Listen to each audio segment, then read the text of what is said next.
আসসালামু আলাইকুম রহমতুল্লাহ। প্রিয় বন্ধুরা, স্ক্রিনে একটা ভিডিও ক্লিপস দেখতে পাচ্ছেন। ভিডিও ক্লিপসটি যেই দেখবেন তারই চোখে পানি চলে আসবে, গ্যারান্টি দিলাম। ভিডিও ক্লিপসটি একটু মনোযোগ সহকারে দেখেন। আপনারা একটু খেয়াল করে দেখেন। এখানে হাসানাত আবদুল্লাহকে কাছে পেয়ে কান্নায় ভেঙে পড়েছেন বিডিআরের চাকরিচ্যুত সদস্য ভাইরা।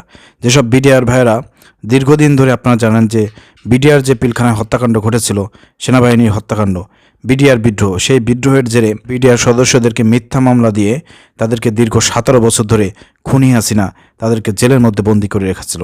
সেই সদস্য ভাইরা রিসেন্টলি কয়েকদিন আগে ছাড়া পেয়েছেন, অনেকেই ছাড়া পেয়েছেন, এখনও অনেকেই বন্দি আছেন। সেসব ভাইরা আসলে চাকরি ফেরত পাওয়ার জন্য তারা আন্দোলন করতেছিল। সমন্বয়ক হাসানাত আবদুল্লাহ তাদের কাছে আসাতে তাদের মনটা খুশিতে ভরপুর হয়ে গেছে, তারা কান্নাকাটি করতেছে।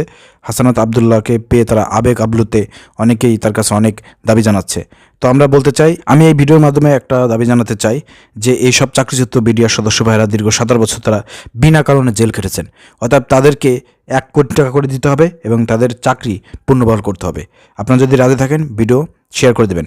আর যারা এখনও বিডিআর সদস্যরা বিনা কারণে জেলের মধ্যে এখনও যারা আছে, তাদেরকেও জামিন দিয়ে তাদেরকেও মুক্ত করতে হবে।